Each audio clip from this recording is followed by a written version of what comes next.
Ce que je veux donc faire ce soir, c'est vous montrer la différence entre la puissance et l'autorité. Lorsque vous l'aurez comprise dans votre esprit, quand vous commencerez à recevoir des impulsions du Saint-Esprit conformes à ce que nous avons étudié, vous saurez que c'est l'élévation du règne de la puissance, ou l'élévation du règne de l'autorité, qui vient sur votre vie. Et Dieu commence à vous galvaniser afin que vous puissiez fonctionner avec précision dans le royaume. Alléluia! Premièrement, la puissance. La puissance est fondée sur un don. Luc 10, verset 19. La puissance est fondée sur un don. C'est un don. C'est un don. Très bien. Et j'espère que vous savez qu'il n'y a rien que vous fassiez pour travailler afin d'obtenir un don. Un don vous est donné. Ce n'est pas quelque chose pour lequel vous travaillez. Ce n'est même pas quelque chose que vous méritez. C'est quelque chose qui vous est remis. C'est ainsi que fonctionne la puissance. Dans le livre de Luc 10 verset 19, la Bible dit « Voici, je vous donne le pouvoir de marcher sur les serpents et les scorpions, et sur toute la puissance de l'ennemi, et rien ne pourra vous nuire. » La puissance est un don. Avez-vous déjà reçu un don auparavant? Saviez-vous que la personne voulait vous faire un don? Vous ne le saviez jamais jusqu'à ce que la personne vous le remette. C'est alors que vous avez su ce que la personne avait donné. La puissance est un don. Si vous allez dans le livre des Actes 1 verset 8, la Bible dit ceci, et c'est Jésus qui parle. Il dit, « Voici, enfin, il dit, vous recevrez une puissance, après que le Saint-Esprit sera venu sur vous, et vous serez mes témoins à Jérusalem, dans toute la Judée, dans la Samarie, et jusqu'aux extrémités de la terre. » La puissance est fondée sur un don, et c'est la raison pour laquelle, lorsque Jésus nous donnait un aperçu de la manière d'identifier ceux qui croient en lui, les signes fondamentaux qui identifient un croyant sont des signes de puissance, parce que la puissance est un don que Dieu donne à chaque citoyen de son royaume. Ainsi, si vous êtes né de nouveau ici, vous avez un potentiel de puissance. Si vous avez reçu le baptême dans le Saint-Esprit, il dit, vous recevrez une puissance après que le Saint-Esprit sera venu sur vous. Cela indique le fait que le porteur et le dispensateur de la puissance de Dieu se trouve être le Saint-Esprit. La raison pour laquelle Dieu vous a donné le Saint-Esprit, c'est parce qu'il est responsable de faire de vous une créature de puissance. C'est votre véritable conception. Avez-vous déjà vu quelqu'un qui avait tellement peur de la vie qu'il a dû courir vers le diable pour obtenir une amulette comme moyen de protection? Avez-vous déjà vu cela auparavant? Vous ne l'avez jamais vu auparavant. Cela signifie que vous avez grandi à Abuja. Alléluia! Parce que l'homme moyen sait qu'il a besoin de puissance. Dieu, qui vous a conçu, sait que vous avez besoin de puissance. Il ne vous a donc pas laissé travailler pour l'obtenir. Il vous l'a donné comme un don. Cela fait partie de votre équipement de fonctionnement. La puissance est fondée sur un don. Vous arrivez à ce niveau-là. Très bien. Donc, si vous êtes baptisé dans le Saint-Esprit, je peux, en quelques minutes, vous montrer comment transformer l'onction de l'Esprit qui est venue sur vous en onction de puissance. Il y a une transition qui doit avoir lieu, parce que Dieu a mis à votre disposition le baptême dans le Saint-Esprit.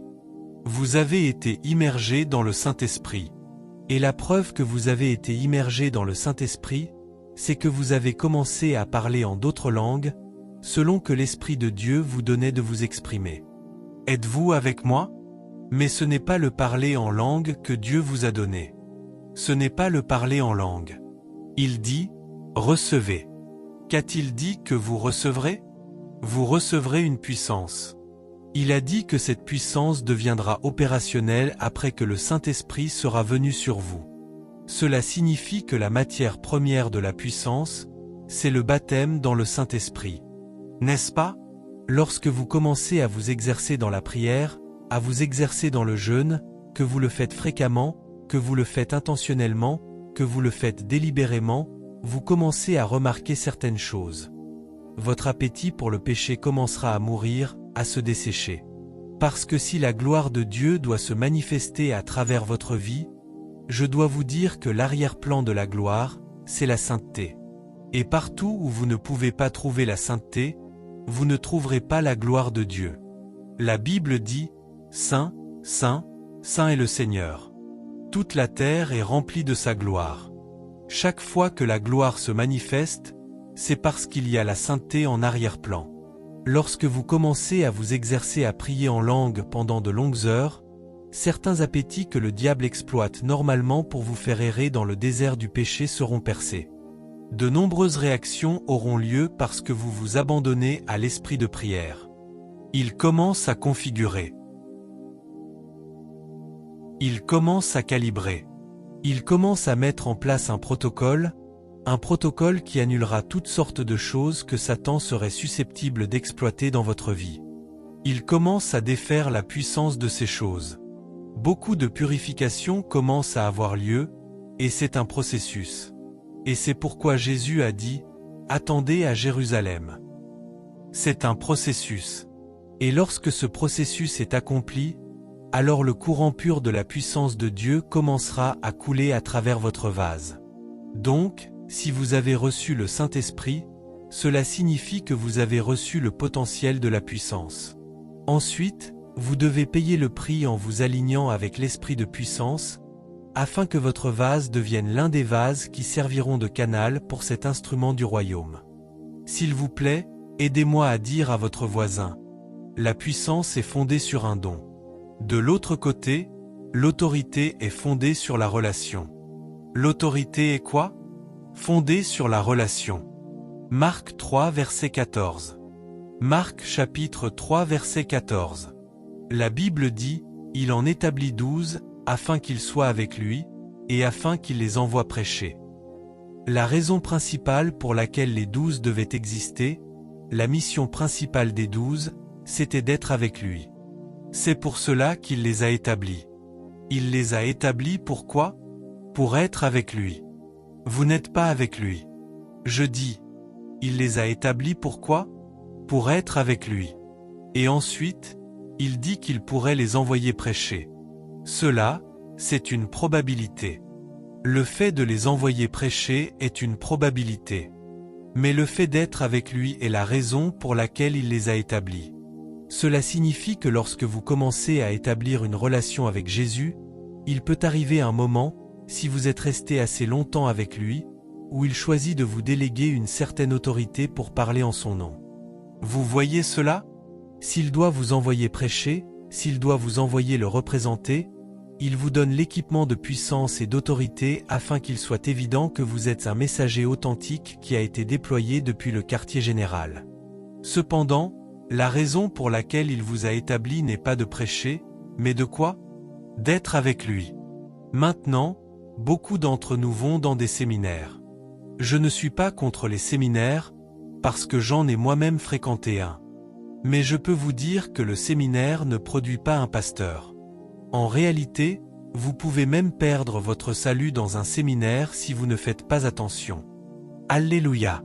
Aussi merveilleux que cela soit pour vous de fréquenter un séminaire et d'être équipé, cet exercice ne produit pas un pasteur. Ce qui produit cela, c'est le fait d'être avec Jésus, d'avoir une relation fonctionnelle avec Jésus.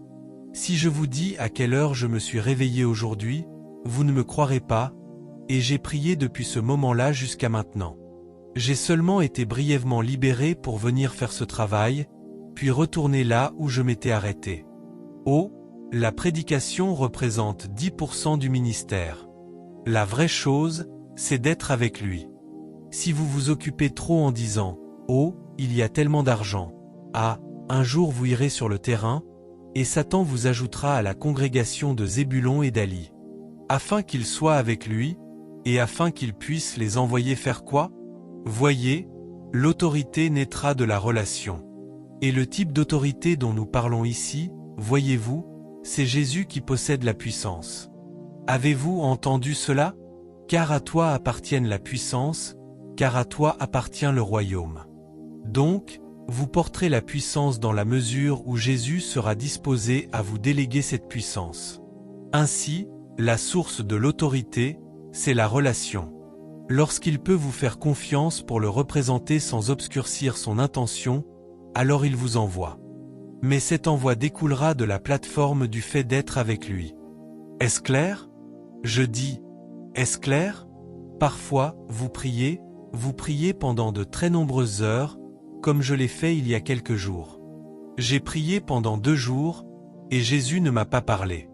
J'ai dit, eh bien, Seigneur, le pouvoir t'appartient. Personne ne peut te demander des comptes, mais qu'il soit inscrit quelque part que j'ai tenté de te joindre. Voilà donc le message que j'ai laissé. Ce message était plus puissant que 2 jours de prière. Il a répondu à ce message. Il n'a pas répondu aux 2 jours de prière. Il n'a pas répondu. Maintenant, si vous ne connaissez pas le protocole du fait d'être avec lui, vous pouvez penser que si vous faites un jeûne sec, il vous répondra. Vous dissiperez vos doutes et découvrirez qu'il n'y a rien que vous puissiez faire pour le pousser à parler. Il ne parlera que s'il veut parler. Donc, si vous n'êtes pas habitué à attendre, vous vous élancerez comme une tornade sans sa voix, et vous rencontrerez Satan peu de temps après. Il a établi les 12 afin qu'ils soient avec lui. Est-ce clair? Très bien. Un autre passage qui soutient et dépeint ce fait se trouve dans Galates 1 versets 15 et 16. Galates 1 versets 15 et 16. Mais lorsqu'il plut à Dieu, qui m'avait mis à part dès le sein de ma mère et qui m'a appelé par sa grâce, de révéler son Fils en moi, afin que je l'annonce parmi les païens, aussitôt, je ne consultai ni la chair ni le sang. Vous ne comprenez peut-être pas ce que cet homme est en train de dire. Lorsque vous avez donné votre vie à Christ, je ne connais pas votre expérience, mais lorsque Paul a donné sa vie à Christ, il est parti en lune de miel avec Jésus dans le désert d'Arabie.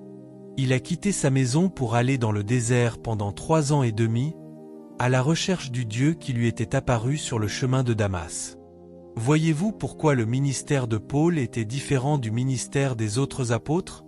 Il a su dès le départ que sa préoccupation principale était d'être avec Jésus.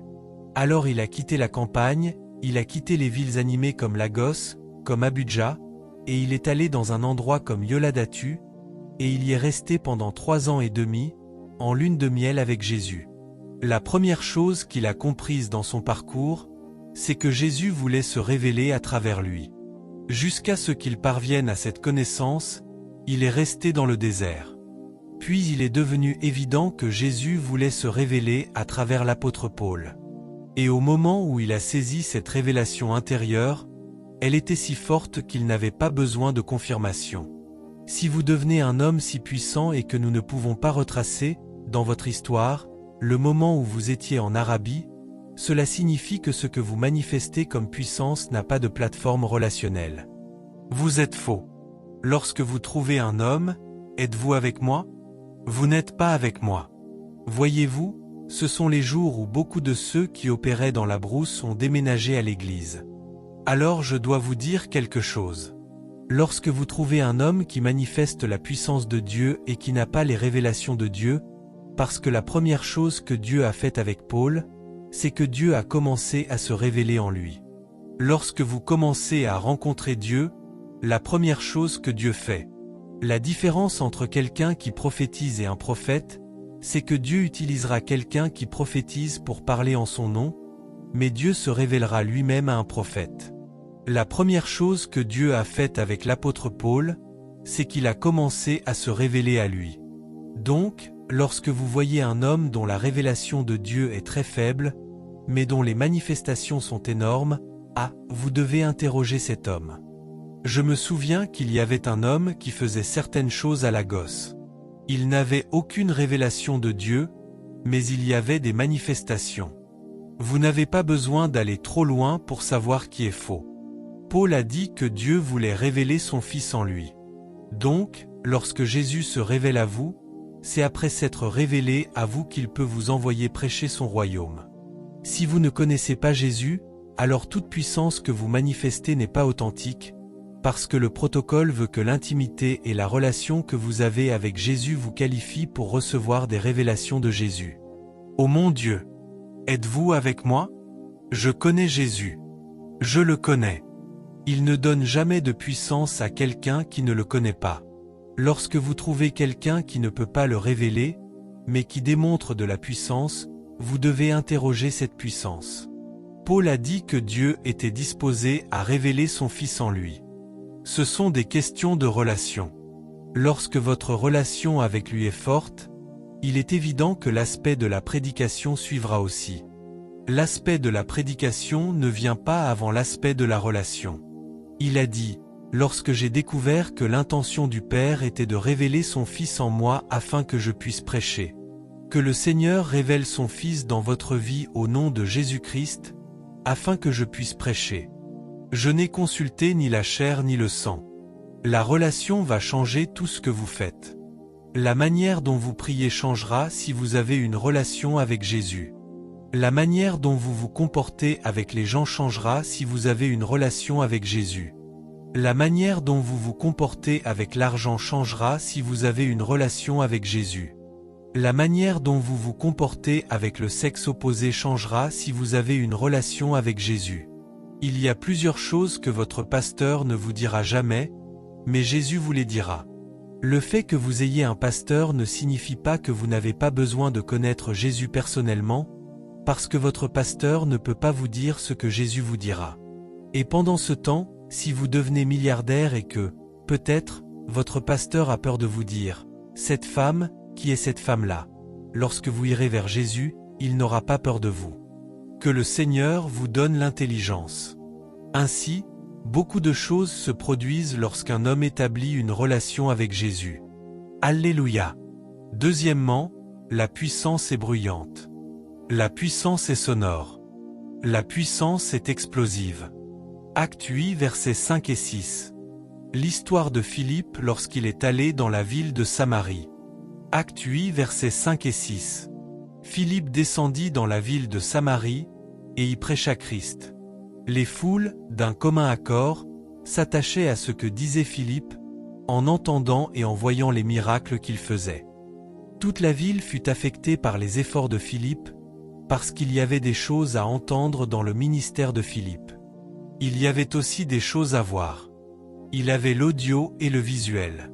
Avant même que vous ne vous en rendiez compte, quelqu'un qui était dans un fauteuil roulant se retrouve debout sur ses pieds.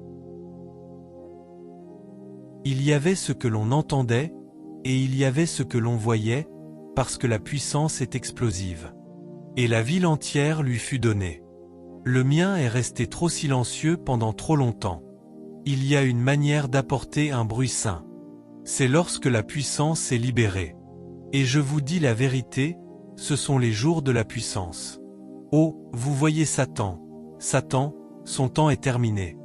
La Bible dit que les gens entendirent et virent les choses qui se produisaient. Êtes-vous encore là? Même si la puissance est explosive, l'autorité est judiciaire. Êtes-vous déjà allé au tribunal et avez-vous vu le juge gifler quelqu'un? La puissance de la justice n'est pas bruyante, mais elle est contraignante. La puissance vient du domaine de l'esprit pour effectuer un changement dans le naturel. Êtes-vous avec moi? Mais l'autorité entre dans le domaine de l'esprit et provoque un déplacement. Et l'effet du déplacement qui est provoqué dans le domaine de l'esprit devient visible. La puissance est explosive. L'autorité est judiciaire. Luc 13, versets 11 à 16. L'autorité est de nature judiciaire. Elle est judiciaire. Et voici, il y avait là une femme possédée d'un esprit d'infirmité depuis 18 ans. Elle était courbée, et ne pouvait absolument pas se redresser. Lorsque Jésus la vit, il l'appela, et lui dit, « Femme, tu es délivrée de ton infirmité. » Et il lui imposa les mains. À l'instant, elle se redressa, et glorifia Dieu. Mais le chef de la synagogue, indigné de ce que Jésus avait opéré cette guérison un jour de sabbat, dit à la foule, « Il y a 6 jours pour travailler, venez donc vous faire guérir ces jours-là, et non pas le jour du sabbat. » Voici la justification que Jésus donna. Mais le Seigneur lui répondit, et dit, « Hypocrite, est-ce que chacun de vous, le jour du sabbat, ne détache pas de la crèche son bœuf ou son âne, pour le mener boire ?» Ils dirent oui. Alors il dit, « Et cette femme, qui est une fille d'Abraham, et que Satan tenait liée depuis 18 ans, ne fallait-il pas la délivrer de cette chaîne le jour du sabbat ?» Telle fut son explication et sa justification pour ce miracle. C'était judiciaire, car selon le système de justice du ciel, cette femme est une fille d'Abraham, et parce qu'elle est une fille d'Abraham, elle devait être déliée. Ce que Jésus disait donc, c'est que la position du système de justice du ciel était qu'elle devait être déclarée libre. Ainsi, il est simplement apparu comme un agent chargé de l'application de la loi, pour exécuter la volonté du ciel concernant la vie de cette femme. L'autorité est judiciaire. La puissance est explosive. Elle est bruyante. Elle fait du bruit. L'autorité n'a pas nécessairement besoin d'être bruyante. Car comment a-t-il exercé l'autorité? Il dit, Satan. Il dit, femme, tu es quoi? Délivrée de ton infirmité. Et ce fut tout. La justice trouva un fondement pour exprimer son intention. Et la Bible dit qu'immédiatement la femme fut redressée. Quelqu'un sera redressé ce soir au nom de Jésus-Christ. Immédiatement. Cela signifie que l'autorité ne pouvait pas être contestée. Immédiatement. Cela signifie que rien ne pouvait résister à ce que Jésus avait repéré, immédiatement, parce que le fondement judiciaire pour la manifestation de la justice était en place. Et l'autorité apporte à la table les services d'un agent chargé de l'application de la loi. Satan est resté légalement accroché dans votre famille pendant très longtemps. La raison pour laquelle la délivrance n'est pas encore venue, c'est qu'il n'y a pas eu d'agent chargé de l'application de la loi ayant l'autorité de Dieu pour exécuter la perspective de la justice. Mais je vous le dis ce soir, quelque chose que Satan ne pourra pas gérer viendra du ciel. Quelque chose qui dépasse la servitude va trouver son expression, et Satan n'aura aucun endroit où se cacher. Immédiatement, elle fut délivrée de son infirmité. Troisièmement, la puissance et la stratégie de conquête de Dieu. S'il y a un endroit qui se trouve sous la domination du royaume des ténèbres, et que Dieu veut conquérir cet endroit, ce qu'il fait, c'est qu'il déploie la puissance. On dit que cet endroit est infesté de sorcellerie. Personne là-bas ne peut acheter une voiture. Personne là-bas ne peut construire une maison. La situation est ainsi parce qu'il n'y a pas d'homme de puissance dans le voisinage. Mais aujourd'hui, vous allez être mandaté pour être le prophète de cette famille, pour être le prophète de cette maison, parce que Dieu va vous utiliser comme un agent chargé de l'application de la loi. Il y a un explosif qui sortira de votre esprit. Soudainement, vous découvrirez que les lois qui liaient toute la communauté ne tenaient debout qu'à cause de l'absence d'un homme de puissance, d'une femme de puissance. S'il veut conquérir, il envoie la puissance. Mais s'il veut régner, il règne par l'autorité. S'il vous plaît, aidez-moi à dire à votre voisin. Il conquiert par la puissance, mais il règne par l'autorité. Très bien, voyons un passage, ou quelques passages, qui révèlent qu'il conquiert par la puissance. Psaume 66 verset 3. Psaume 66 verset 3 dit « Dites à Dieu, que tes œuvres sont redoutables. À cause de la grandeur de ta puissance, tes ennemis se soumettent à toi. S'il veut conquérir par la puissance, alors que feront les ennemis? Nous voyons Psaume 79 verset 11. Que les gémissements des prisonniers parviennent jusqu'à toi, selon la grandeur de ta puissance, préserve ceux qui sont voués à mourir. Il y a plusieurs personnes qui sont mortes, non pas parce que c'était leur temps, mais parce qu'il n'y avait pas de puissance pour les préserver. Aujourd'hui, vous serez préservés au nom de Jésus-Christ. Il a dit, « Préserve ceux qui sont voués à mourir. » Laissez-moi vous montrer l'autorité. Il conquiert par la puissance, mais il règne par l'autorité. Marc 1 verset 27. Tous furent saisis de stupéfaction, de sorte qu'ils se demandaient les uns aux autres, « Qu'est-ce que ceci? Quelle est cette nouvelle doctrine? » Car il commande avec autorité même aux esprits impurs.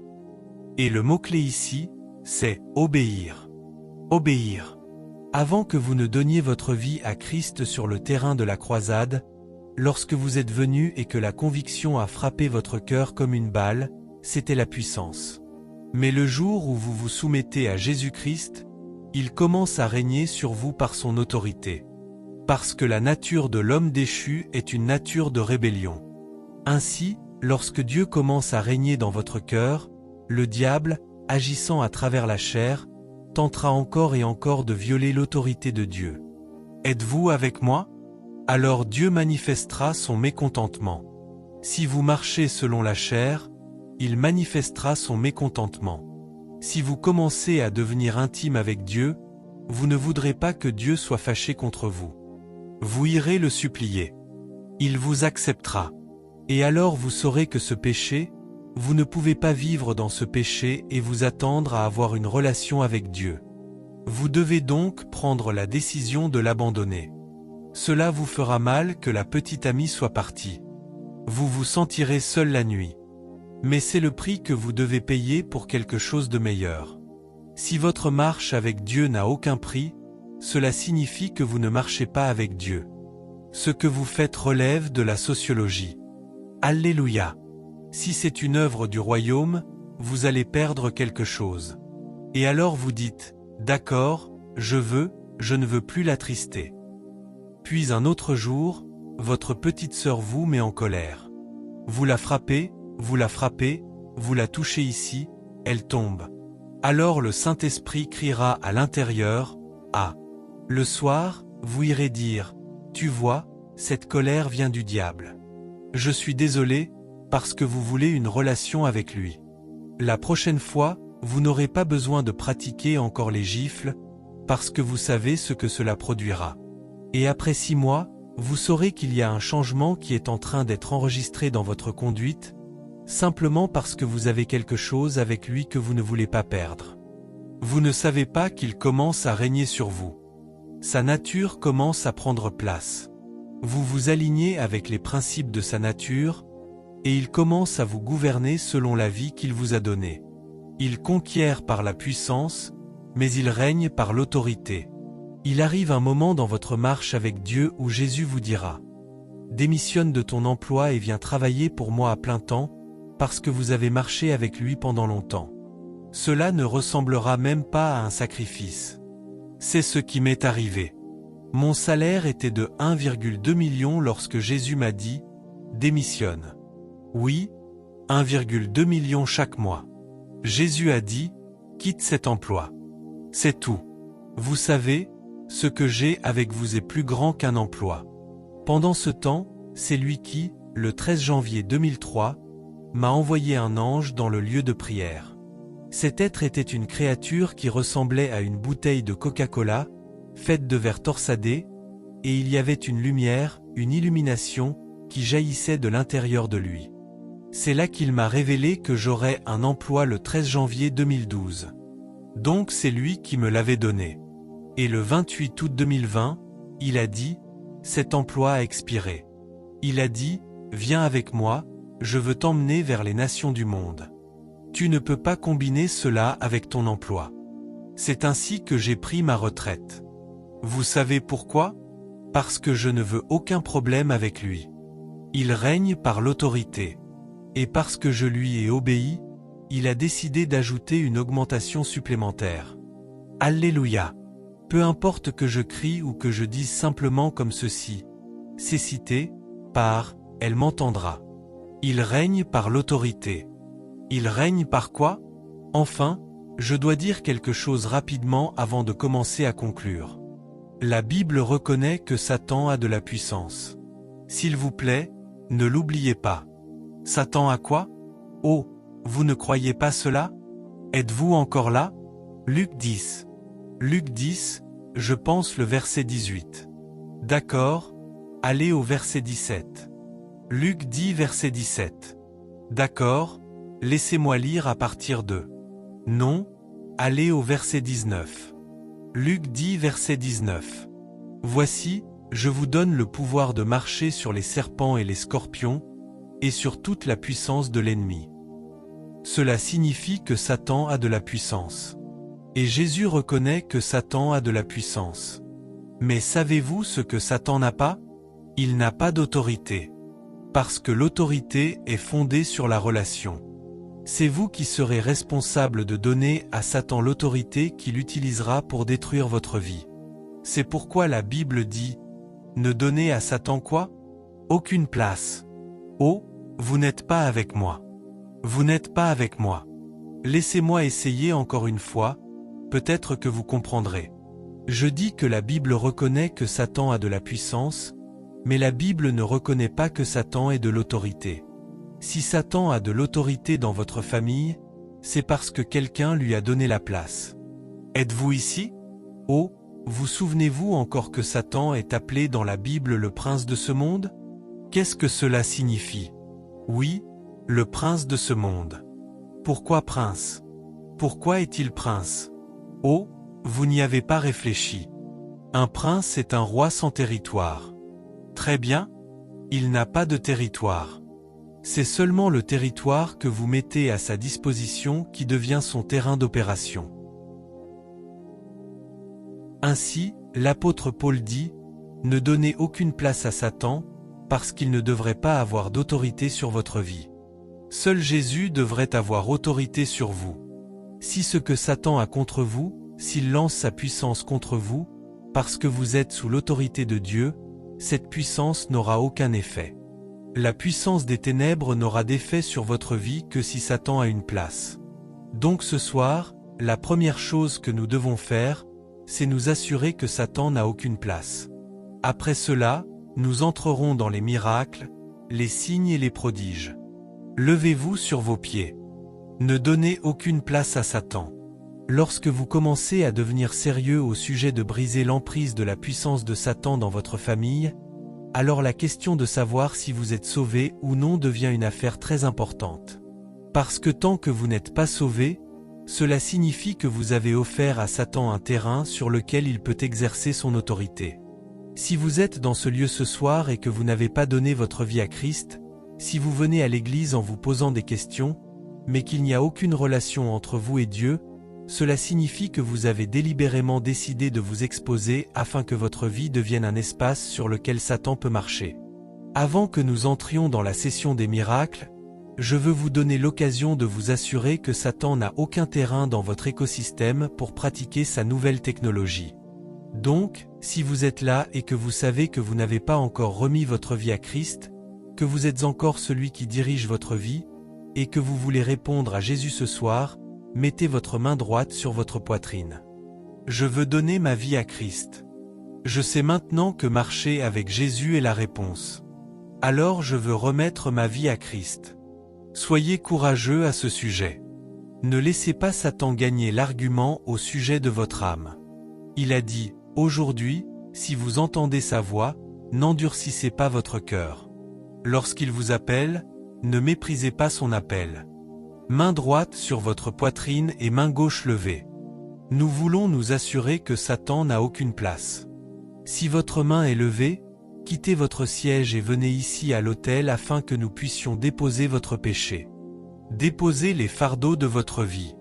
Laissez Jésus, le Sauveur, enlever le péché de votre vie. Vous devrez vous rebeller contre le diable pour voir le salut de Dieu. Ne donnez aucune place à Satan. Ne donnez aucune place à Satan. Les jours du péché sont terminés. Les vrais hommes sont ceux qui ont décidé de servir le Seigneur Jésus. Et si vous m'écoutez en ligne et que vous êtes encore un vagabond, que vous êtes encore une pierre qui roule, que vous êtes encore un homme errant, ne donnez aucune place à Satan. Il y a un appel pour vous afin que vous remettiez votre vie à Jésus. Nous nous rebellons contre le diable. Nous ne servirons pas le diable. Même si peut-être vos ancêtres ont servi les ténèbres, vous pouvez faire un choix. Quant à moi et à ma maison, nous servirons le Seigneur. Alléluia! Si vous êtes ici devant, commencez simplement à lui demander miséricorde. Dites, « Seigneur, aie pitié. Aie pitié de moi. Aie pitié de moi. Aie pitié de moi. J'ai dirigé mes propres affaires. J'ai dirigé ma propre vie. Mais aujourd'hui, je veux me soumettre à toi. Efface mon péché. Écris mon nom dans le livre de vie. Oh, oh, soyez sérieux avec lui pendant que vous lui parlez. Prends le contrôle. Prends le contrôle à partir d'aujourd'hui. Prends le contrôle à partir d'aujourd'hui. Sois mon sauveur. Aie pitié. Aie pitié. Aie pitié. Merci Seigneur, au nom puissant de Jésus. Pouvez-vous répéter après moi? Dites, Seigneur Jésus, je viens à toi ce soir. Je reconnais que je suis pécheur. Je ne peux pas me sauver moi-même. Aie pitié de moi. Lave-moi par ton sang. Écris mon nom dans le livre de vie. Donne-moi la puissance. Donne-moi la grâce de vivre pour toi tous les jours de ma vie.